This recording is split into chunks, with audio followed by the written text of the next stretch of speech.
All right, I was at the thrift store and I found these shoes. And honestly, I was stunned. So I threw it up on my Instagram story and I asked y'all, should I get them? Should I not get them? And surprisingly, it was a very polarizing poll, pretty 50-50, with a lot of people loving them and a lot of people hating them. And honestly, that makes me love them more, TBH. The topic on my mind today is why you should buy a camera if you don't have a camera. You might not necessarily see yourself as a professional creator, a professional photographer, a professional filmmaker, but I still believe that all creators should buy a camera, and I want to talk about it in this video. I'll have lots of people ask me, Mike, what gear should I get? Should I get this gimbal for my phone? Should I get this microphone? Should I get this? Should I get that? And if you don't have a camera, that is the first thing that you should be getting. Don't get me wrong, the phone camera is great, does the trick. It'll have you looking just like everybody else on the internet. But if you are trying to create stuff that stands out, that gets seen, if you're trying to grow and improve and become a better creator, then your phone is only going to get you so far. Because to me, a camera is an endless rabbit hole of growth and experiences and opportunity. We've talked about this at our events. Shout out to Dakota. And he was saying a camera is a key. And that is so true. Because for me, as I'm trying to get to know people, other entrepreneurs, get involved, provide value, if I just hit someone up with nothing to provide, then what's the point of me being in that room? But all of a sudden, since I have a camera, it's gotten me invited all over the world. It's gotten me countless opportunities. And really, it's not about where you're starting, but where you end up. Your goal might not be to end up as a camera person, but starting with the camera is going to take you, from Mr. Beast, turn him into a billionaire and an entrepreneur starting his brand. Or like Casey Neistat, you got him a show on HBO, starting a tech company. And so many other examples of people that started with the camera, and that's not where it ends. For me, when I started my career, I initially saw my identity as a photographer. And that's what got me my first opportunity working with Gerard out in Newark, New Jersey. And quickly, my identity started to shift from photographer to videographer. And I'm doing both and I'm learning and growing. A couple years later, continual growth and started to shift into entrepreneurship.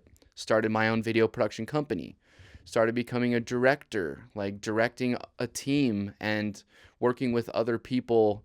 And it's kind of hard to direct someone with a camera if you don't know how to use the camera or you don't know what you're looking for. So understanding how to use a camera is like a core fundamental trait that if you are wanting to grow in this landscape of the internet and social media for your business or for your music or for your art, like you got to learn how to use a camera. For a lot of people that already have cameras and that are deep into the creator space, I honestly tell them the opposite thing. I say, you don't need a new camera. A lot of people get stuck thinking, oh, I need this new lens, I need this new camera, I need this piece of gear, I need this piece of gear. And so the balance is really like if you don't have a camera, you definitely need to get a camera. It doesn't need to be the best camera. I would recommend a Sony A6000, A6500, one of those types of cameras. It's actually insane how far camera technology has come over the past 20 years. Like 20 years ago, this camera right here would have easily cost $15,000, $20,000 to get this level of resolution.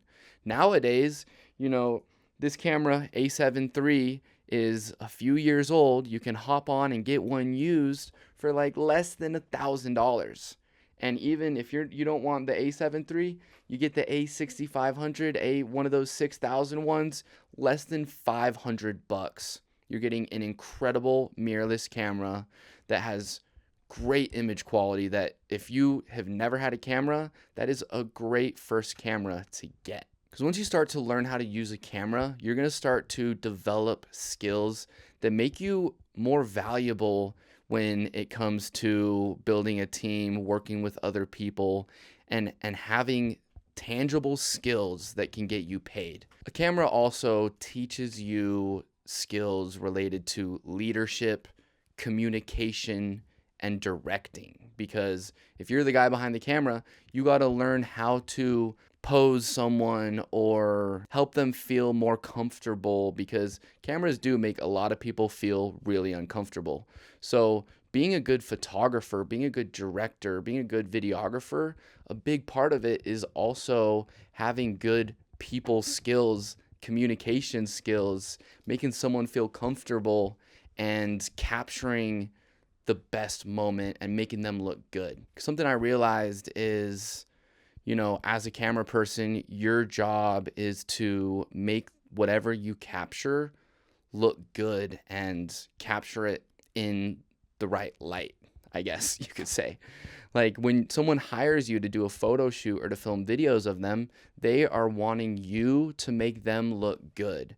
And only so much of that comes from the camera. You could have the nicest camera and then you film this video and your client doesn't like how their hair looks. And it doesn't matter if you had the perfect lighting, perfect sound, perfect gear. If they don't feel like they look good, then they're going to be like hating on it. And as a camera person, it's really frustrating working with a client. You do all this work, multiple cameras, lighting, everything. You make this dope video, this dope course, this long project just for the client to see it. And they're like, I don't like how my skin looks. And then they scrap the project. And it's like, well, there's only so much that I can do. But that's where being able to communicate with someone from behind the camera and direct them, pose them, and help get them to do what you want them to do so that you can capture them in the light that makes them look good. People want quality images, quality visuals, quality work. It begins this journey of growth that for me feels really similar to the guitar. And I love the guitar so much because even after a life of playing guitar, there's always something new to learn. There's always more to grow, different songs to play, different styles. Same thing with the camera. There's always more to learn, more to grow. People that are 20 years into their career are still having to actively learn and grow as new technology comes out, as new styles, new formats. Starting this journey of getting a camera is just taking the first step that is going to ultimately make you a better artist and a better creator. Learning how to get the visuals you want. If you're a musician, that's going to help you when you work with other filmmakers that you actually can speak their language. You don't want to be that musician that's completely ignorant to the video world, because nowadays video is a massive part about being a musician or being an entrepreneur. For me, video is a way that you can scale a message. You record it one time, and then that video can be watched over and over and over again without you needing to say it over and over and over again. I could go around and talk to people one-on-one and tell them about why they should buy a camera, or I could record a video, put it on my YouTube channel. That'll sit there for years and years and years, and people can stumble across it, learn more, and I don't have to say it again. So for public and private reasons, people use video for creating trainings for your company, for sending out messages like internal private videos. And genuinely, if you understand how to use a camera, you can provide so much value to the people in your life. I love when friends or family hit me up to shoot their engagement photos or to capture special moments. And for me, it makes me feel good knowing that I have a skill that I can provide and help people that I love and really give in that way. And that even can help as a networking tool for getting to know power players. If you're reaching out, trying to get in contact with this, big successful power player, if you're just another kid, hey, can I take you out to lunch? What's in it for them? Versus if you're like, hey, I have this podcast where I talk to successful creators and I'd love to interview you. Would you want to come on my podcast? And there's going to be a ton of clips that you can post. It's like now all of a sudden they're interested because you have actual value to provide. Or you reach out to an event that you want to get into, a concert. Hey, I'm a photographer and I'd love to capture some stuff for free. Boom, bet, that gets you in the door. I literally can't tell you how many times, because of my camera, I'm able to now provide value, have something to give, so that someone cares to respond to me. This dope artist, Rip Momney, you might have heard of him from their cover of Put Your Records On, that went absolutely viral on TikTok. Over 600 million streams on Spotify, and totally changed the trajectory of his career. And before that song popped off, I was at a house party. I heard one of their songs, and my friend Carly put me on. I went to their Instagram because they're a Salt Lake band, and they were mad low key, so I shot my shot. And I DM'd him and I was like, hey, I would love to take some photos of one of your concerts or shoot some photos if you ever need it, completely for free. I just love your music. Surely enough, he was like, dope, sounds good. We've got a concert at the Velour next week. Let's meet up before, let's shoot some photos. And from there, I ended up shooting a bunch of concerts with them and being able to now, have value to provide to this really dope artist that I'm a fan of. And so you can take that, even with Gerard, my very first opportunity, I went out to New York on, it was a senior trip when I graduated high school with no plans. And because I'd been putting myself out there as a photographer, my friend had just moved there to work with Gerard. He saw I was in town and he hit me up. He's like, yo, Gerard needs media and photos. Would you want to do a shoot with him? I was like, yes, let's do it. We do a shoot. It's incredible. He posts the photos, and surely enough, it led to him offering me a life-changing opportunity, moved across the country. My life was changed forever.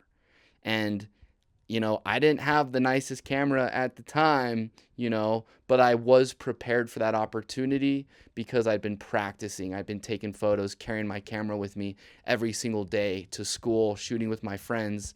Then the opportunity came and I was ready. And so if you're someone that's like trying to find your way and trying to navigate, getting a camera and going down the camera path doesn't mean you got to stay down the camera path forever. It's a starting point. It's going to teach you some skills, and those skills you can use on yourself. Now, I love that my whole career, the past 10 years, I've been making videos for other people. But now I was able to practice, get my skills, figure out what I like, get my setup all good. And now I can turn the camera on myself, and I have these skills to make my own personal videos, or for my music, making my own music videos, and really feeling confident that, okay, I know that I can reach out to someone, or if I collaborate with someone, I have something to bring to the table.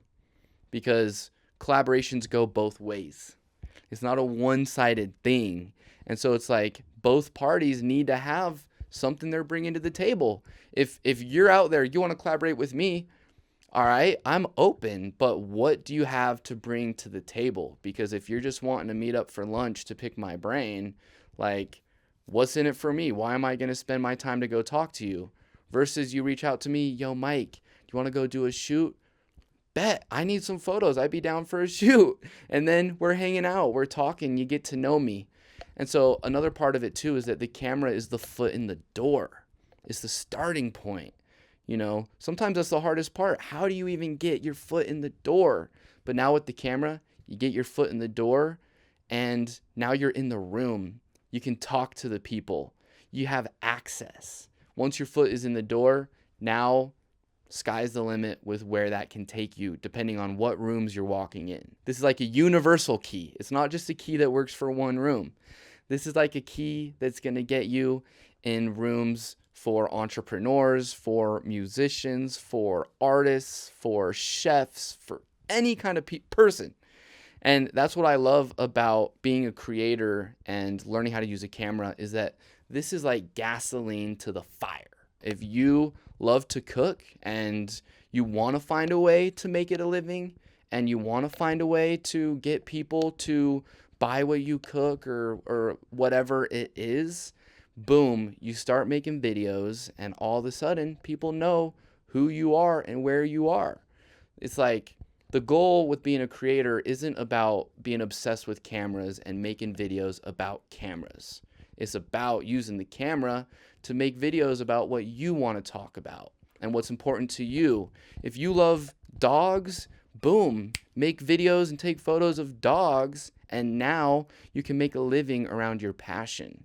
If you love to paint or make fingerboards, now you make some videos and you build an audience, you build a community, you get some traction, and now you can make a living as a professional fingerboarder or a fingerboard entrepreneur or whatever it is, and all because you got a camera. So don't feel like buying a camera is like, oh, I'm becoming a photographer, I'm becoming a videographer. No, this is a vehicle for growth, developing your skills, and giving you that gasoline to combine with your passion and with your heart so that people actually know who you are, know where you are. There's so much going on the internet, on social media. It's your job to let the world know who you are and what you're all about. And that's your opportunity you have by getting a camera. And with getting a camera, with learning how to film, learn how to edit. And I'll probably do a whole nother video talking about editing. Drop some comments of what kind of creator topics you want to hear from me. But honestly, learning how to edit is not that hard. Editing is a matter of taking the raw material that you captured, filtering out the unusable parts, and then kind of arranging it. You know, for me, I love thinking of editing as like I'm cooking. You know, I'm in the kitchen because when I'm filming, I'm capturing the raw ingredients. I'm going out in the orchard, I'm plucking apples. Going to the garden, I'm getting some jalapenos. And then once I have all that material, I go back to the kitchen, hop on my laptop, pop the SD card in, and I start to chop that up and chop it up. And that's where it really feels fun and like an art form to edit. You know, editing is where you get to make those creative stylistic choices, throw in the music you like, color it how you like to color it, cut it up at a fast pace, cut it up at a slow pace, you know? And as you make one video at a time, you'll reflect on your video. You'll be like, I like this, I didn't like this. Then you'll go back, you'll do another video, and you'll improve on it, you know, whether that's in your editing or your filming. You know, you'll go out, you'll start filming, you'll be like, dang, I'm really finding that it's so hard to film myself without a tripod, and I need to get a tripod. My perspective with making videos and being a creator is create, reflect, push the bar just 1% and keep going. You know, I think it was Mr. Beast that is always saying, make 100 videos, and with each video, make it 1% better. By the time you get to the 100th video, it's going to be substantially better than the first one. And most people don't even get past 50 videos, 20 videos, 1 video. So, you know, if you make your first video, boom, you're already ahead of most. And if you buy a camera, boom, you're already ahead of most. So for me, it's like, I'm not just doing this video thing to just throw noise into the void and contribute garbage to the internet. You know, I'm trying to be a leader in my local community. I'm trying to attract like-minded people. I'm trying to prove myself in my skills and my capabilities. And I'm trying to provide value to the world and value to my community. And the way that I do that is through my camera. So if you don't have a camera, go buy a camera and start to learn it. You know, it doesn't need to be a nice, expensive camera, but push yourself to move away from your iPhone. Everybody has a phone. Everybody is making videos on their phones. So do something different, stand out a little bit, put your best foot forward, and show your audience that they can trust you. A big part about building a brand or building a community, making content, is building that trust with your audience. And so part of how I feel like I am able to build trust with my audience is that I really put my best foot forward. I work hard. I keep it real and try to be as authentic as I possibly can. And you keep showing up. You keep doing the reps. You keep doing the work. And you surround yourself with other people. If you start doing that, you're going to be genuinely surprised that this is going to take you places you never imagined. When I started my career, I never imagined that I was going to start my own business. I never imagined I was going to be running my own podcast. I never thought I'd be hosting my own creator events.